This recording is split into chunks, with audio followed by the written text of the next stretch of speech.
మీకు ఒక చిన్న విషయం చెప్తున్నాను.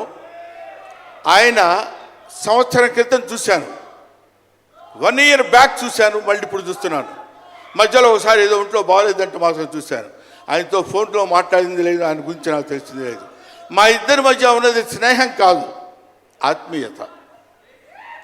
ఆత్మీయత వేరు, స్నేహం వేరు. ఆత్మలు కలిసేటువంటి ఒక అద్భుతమైనటువంటి సంబంధం మా ఇద్దరి మధ్య ఉంది కాబట్టి మనం చెప్తున్నాం. సరే, ఇక నీ సౌది ఇది ఆపబోయా, చెప్పు హరిహర వీరమల్లు గురించి.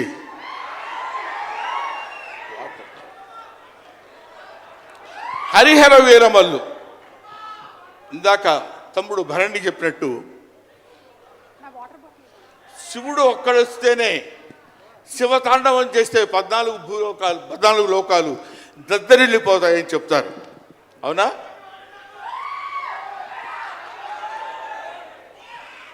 శివుడు త్రిశూలం పట్టుకుని తాండవం చేస్తే గడగడ గడగడగడ భూలోకం అంతా ఉణికిపోతుంది. అటువంటి శివుడు వస్తున్నాడు. విష్ణుమూర్తి సుదర్శనాన్ని వదిలితే ఎంతోమంది శిశుపాలు నుండి సంహరించగలిగిన శక్తి ఉంది అతనికి. ఒకడు హరుడు, ఒకడు హరి. విష్ణుమూర్తి శివుడు వీళ్ళిద్దరూ కలిసి వస్తున్నాడు. హరిహర వీరమల్లు పేరుతో వచ్చినటువంటి హరిహర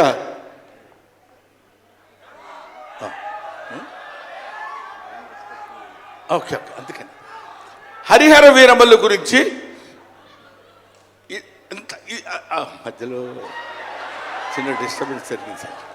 సరే, ఏదేమైనా ఆ సినిమా గురించి ఇంక నేను చెప్పాల్సిన పని లేదు, మీరు చూస్తారు కాబట్టి నేను మాట్లాడదు.